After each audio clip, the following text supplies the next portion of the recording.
Hi friends, কেমন আছেন আপনারা সবাই? আশা করছি সবাই খুব ভালো আছেন, সুস্থ আছেন আর স্বাভাবিক আছেন। আজকের ভিডিওটা একটু অন্য ধরনের ভিডিও হতে চলেছে। এই ধরনের ভিডিও আমাদের চ্যানেল ট্রাভেল উইথ মাহেরিতে এই প্রথমবার আসতে চলেছে। ভিডিওর থাম্বনেল আর টাইটেল দেখে বুঝতেই পেরে গেছেন যে আজকে আমরা এক্সপ্লোর করতে গেছি কলকাতার 5 স্টার হোটেল। আর হোটেলটার নাম কি সেটা হয়তো আপনাদের সবারই জানতে ইচ্ছা করছে। আমরা আজকে গেছি ওয়েস্টিনে। এখন আমরা আছি ক্যাবে। ক্যাব থেকে আমরা চিনার পার্ক এয়ারপোর্ট ক্রস করে আমরা ঠিক পৌঁছে যাব আমাদের গন্তব্য দ্য 5 স্টার হোটেল ওয়েস্টিনে। আর ওই যে দেখতে পাচ্ছেন এটা হলো এখানকার বিখ্যাত এয়ারপোর্ট, কলকাতা এয়ারপোর্ট, যাকে আমরা দমদম এয়ারপোর্ট নামেও চিনে থাকি। তো এয়ারপোর্ট ক্রস করে এরপরে চিনার পার্ক হয়ে আমরা পৌঁছাবো আমাদের গন্তব্যে। ততক্ষণে রাস্তায় আমাদের সঙ্গী হয়েছে এই বৃষ্টি। যদিও এখন বর্ষাকাল, তাই কখনো বা বৃষ্টি কখনো বা রোদ, এই নিয়েই চলতে হয় আমাদের। হঠাৎ করে কিছুক্ষণ আগে বৃষ্টি আসলেও এখন সে বৃষ্টি একদম থেমে গেছে। একদম আকাশ ক্লিয়ার, এখন পরিষ্কার রোদেরও দেখা পাওয়া গেছে। আর আমরা এখন ঠিক রয়েছি ট্রাফিকে দাঁড়িয়ে। আর কলকাতা তার সাথে ট্রাফিক, এটা যেন ওতপ্রোতভাবে যুক্ত। যদিও আজকে অন্য দিনের তুলনায় ট্রাফিকটা বেশ কমই ছিল। তো এই যে আমরা এখন উঠে গেছি নিউ টাউনের দিকের রাস্তাটা, এই রাস্তাটা সোজা গেলে নিউ টাউন পড়ছে। তো আমাদের এখান থেকে আমাদের গন্তব্যে পৌঁছানোর লোকেশন প্রায় 10 মিনিট মতো দেখাচ্ছে। তো আপনাদের সাথে কথা বলতে বলতে আমরা পৌঁছে গেছি আমাদের গন্তব্য দ্য ওয়েস্টিন হোটেল। ভেতরটাতে ঢুকতেই ঝাঁ চকচকে সৌন্দর্য দেখে আমার তো চোখ ধাঁধিয়ে গেছে। আমি ঠিক বুঝতে পারছি না যে ক্যামেরাটাতে কতটা জাস্টিস করছে। বিশাল বড় হোটেলের কে পরিষ্কার পরিচ্ছন্ন করে রাখার গুরুদায়িত্ব যাদের ওপরে, তারা প্রতিনিয়ত কাজ করে চলেছেন। আর আমরা এখন আছি লিফটে করে যাচ্ছি। 1 তলা 2 তলা বা 3 তলা নয়, আমরা এখন যাব ঠিক 21 তলায়। এই টোটাল যে বিল্ডিংটা রয়েছে এটা 33 তলার একটা বহুতল আবাসন বা বহুতল হোটেল। আমরা এখন 21 তলায় এসেছি, পরে ইচ্ছে আছে 33 তলা থেকে শহরটাকে কেমন দেখতে লাগে সেটা একবার দেখার। তো 21 তলাতে আমার প্রথমবার আসা, তো খুব ইচ্ছে আছে যে 21 তলা সেই জানলা দিয়ে আমাদের চেনা শহর কলকাতাকে ঠিক কতটা ব্যস্ততম দেখায়। তো আমরা এখন পৌঁছে গেছি এই 21 তলাতে। আর নেমেই দেখছি খুব সুন্দর ওয়াল পোর্ট্রেট রাখা আছে। হয়তো কোনো শিল্পী তার মনের মাধুর্য দিয়ে এই আঁকাটা হয়তো তিনি এঁকেছেন। তো চলুন এবার আমাদের রুমে ঢোকার পালা। আর রুমে ঢোকার সামনেই দেখছি যে হিন্দিতে বা সংস্কৃততে কিছু লেখা আছে। আর এইটা হলো কমন প্লেস। আর ওই যে নিচে দেখছেন ওখানে আছে হলো খাবার জায়গা, তারও নিচে আছে হলো রিসেপশন।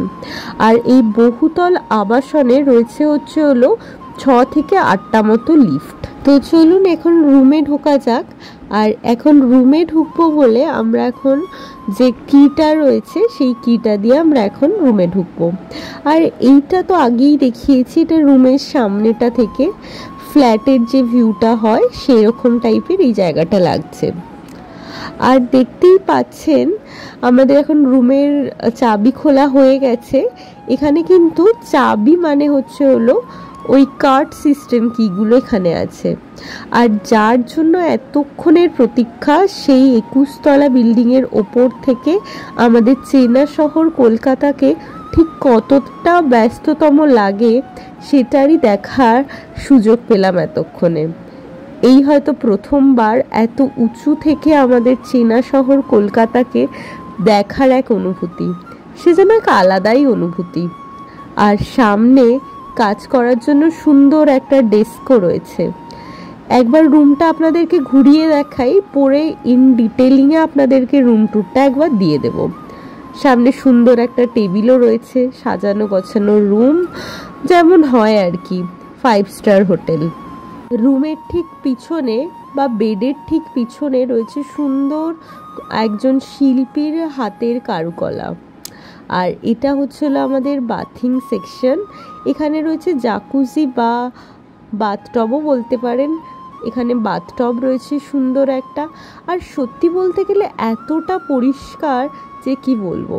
এখানে রয়েছে হচ্ছিল বেসিন, একটা বড় মিরারও রয়েছে।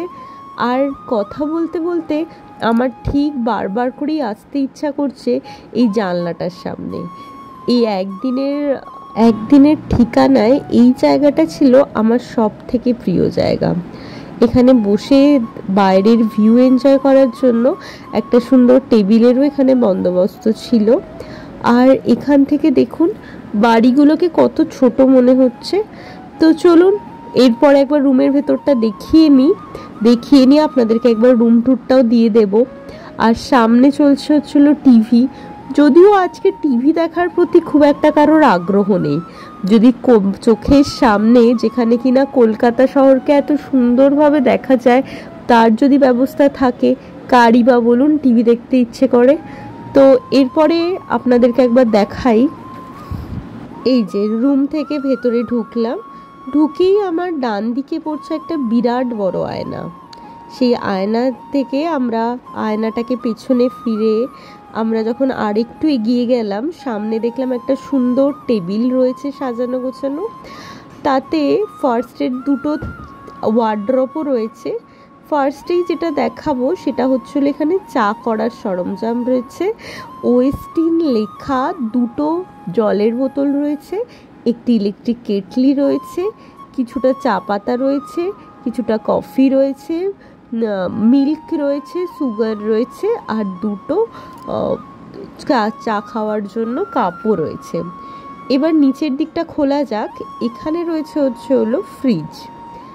এরপরে আসা যাক এই ওয়ার্ড্রপগুলোতে। ফার্স্টের ওয়ার্ড্রপটা খুললেই দেখা যাচ্ছে এখানে ওয়াইন গ্লাসের সেট রয়েছে প্রায় 6টা মতো। এরপরে নিচেরটা খুললে দেখা যাক কি আছে। আমিও আপনাদেরকে দেখানোর সাথে সাথে প্রথমবারই খুলছি।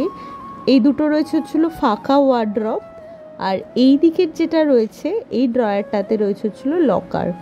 যদি আপনার কোনো প্রয়োজনীয় জিনিস আপনি রাখতে চান তাহলে সেক্ষেত্রে এই লকারটা আপনি ইউজ করতে পারেন। তো একদম একদিনের জন্য খুব সুন্দর ব্যবস্থাপনা। হয়তো এইরকমই বা হয়তো 5 স্টার হোটেল। যেহেতু আমার ফার্স্ট টাইম তাই আমি আপনাদের সাথে পুরো আমার অভিজ্ঞতাটাই আপনাদের সাথে শেয়ার করছি। আর এখানে রয়েছে এখানকারই কোন ফ্লোরে কি রয়েছে তার ব্যবস্থা। এখানে একটা রয়েছে সুন্দর নোট, তার পাশে রয়েছে এখানে থাকার ওয়ার্কআউট ফিটনেসের কিছু মোটিভেটিং নোট, আর এখানে রয়েছে এনহ্যান্স ইওর ওয়েলবিংসের কিছু আর্টিকেল। এইভাবেই সাজানো ছিল এই টেবিলটা। তো আমি কিছুটা ভাবলাম বই। তো এই দেখুন এখানে খুব সুন্দর সুন্দর বেশ বই রাখা ছিল, কিন্তু বাইরের সৌন্দর্যতাটা এতটাই বেশি মুগ্ধ করছে যে এখানে বই পড়ার আর ফুরসত হলো না। আর চলুন একবার দেখাই আমাদের রুম থেকে। ওই সামনে দেখতে পাচ্ছেন ওটা হলো কলকাতার অন্যতম ঐতিহ্য নতুন গড়ে ওঠা ইকো পার্ক। আর ওই যে গম্বুজের মতো ওটা দেখতে পাচ্ছেন ওটা হলো ওয়াক্স মিউজিয়াম। যারা হয়তো ইকো পার্কে এসেছেন তারা হয়তো কম বেশি সবাই এই ওয়াক্স মিউজিয়ামের নাম শুনে থাকবেন, বা অনেকে হয়তো এখানে গেছেনও হয়তো। ওটা হচ্ছিল ওয়াক্স মিউজিয়াম। আর সামনে ওই দ্বীপ মতো একটা অংশ দেখতে পাচ্ছেন ওটা হলো ইকো পার্কের যে নিজস্ব ক্যাফে আছে, ক্যাফে একান্তে। যদি ইকো পার্ক থেকে আপনারা ক্যাফে একান্তেতে যেতে চান তাহলে আপনাদেরকে বোটে করে নিয়ে যাওয়ারও ব্যবস্থা রয়েছে সেই ক্যাফে একান্তে। আর 21 তলার উপর থেকে এই জায়গাগুলোকে এত ছোট লাগছে যে কি বলবো। আর জানেন তো এখান থেকে এই ম্যাচেস বক্সটাও কিন্তু প্রোভাইড করেছে। এত কিছু দেখে আপনাদের হয়তো জানতে ইচ্ছা করছে যে এক নাইট যদি আপনারা যদি এমনি 5 স্টার হোটেলে থাকতে চান কত টাকা আমাদের খরচা হতে পারে। তার আগে আমরা খাবার যেটা দিয়েছিলাম সেই খাবারটা এসে গেছে। এখানে আছে হচ্ছিল বিরিয়ানি, এখানে 4 পিস মতো চিকেন ছিল, তার সাথে কমপ্লিমেন্টারি হিসাবে ছিল স্যালাড, 2টো রসগোল্লা আর একটু রায়তা।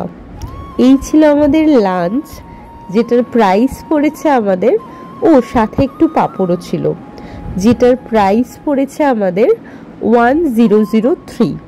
এবার হয়তো আপনাদের জানতে ইচ্ছে করছে যে এখানে আসলে আমাদের ঠিক কত টাকা একদিনের ভাড়া পড়তে পারে। তো চলুন সেই প্রসঙ্গে আসা যাক। এখানে একদিনের ভাড়া পড়েছে আমাদের প্রায় 15,000 টাকার কাছাকাছি। এই মুহূর্তে আমাদের কাছে শুধু খাবারের বিলটাই রয়েছে, সেটা আপনাদেরকে দেখিয়ে দিলাম। 1003 টাকা একটা চিকেন বিরিয়ানির দাম পড়েছে এখানে। তো আজকের ভিডিওটা এখানেই শেষ করছি। ভালো লাগলে লাইক, শেয়ার অ্যান্ড সাবস্ক্রাইব করবেন। Thank you.